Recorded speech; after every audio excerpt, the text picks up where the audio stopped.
ចាសូមគោរពជំរាបសួរពុកម៉ែបងប្អូនចានេះគឺជារោងផ្សិតរបស់ពួកខ្ញុំចាចំពោះមេផ្សិតដែលពួកខ្ញុំប្រើគឺជាប្រភេទមេផ្សិតពូជខ្មែរនេះគឺជាចម្បាំងខ្សែទី2ដែលពួកខ្ញុំត្រឡប់ចាហើយពូជនេះដែរគេហៅថាពូជ24ចាពូជនេះវាក្រចាប់ក្រំបន្តិចចាវាយឺតជាងពូជ22 23ចា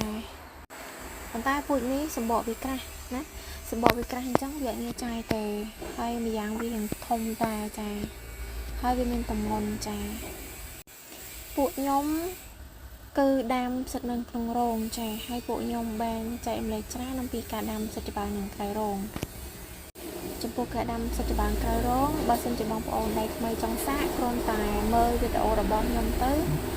តាមដាន 3-4 វីដេអូទៅពុកម៉ែបងប្អូនអាចធ្វើបានហើយដូចជា feedback ដែលបងបានឲ្យខ្ញុំផុសជាច្រើនហើយនៅក្នុង account របស់ខ្ញុំក៏ដូចជា channel YouTube របស់ខ្ញុំចំណែកឯបងដែលចង់រៀនដាំផ្សិតច្បារនៅក្នុងរោងបងអាចទំនាក់ទំនងបានឆាតមកពួកខ្ញុំ account Facebook អ្នកម៉ារ៉ាឌីឬ page ឈ្មោះពូតងជាអក្សរអង់គ្លេសចំពោះការរៀនដាំនៅក្នុងរោងពុកម៉ែបងប្អូនអាចឆាតសួរអំពីតម្លៃបានចា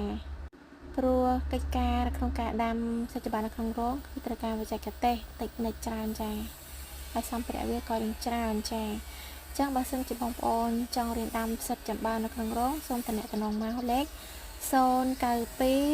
12 3738 093 78 7964ចាពួកខ្ញុំមានគ្រប់គ្រងមេផ្សិតពូជខ្មែរក៏ដូចជាគ្រឿងផ្សិតគ្រប់ប្រភេទចាពុកម៉ែបងប្អូនអាចតាមដានសិនបានមកនឹងបងប្អូនចង់សាចាអាចតាមដាន account Facebook របស់នេះឈ្មោះថា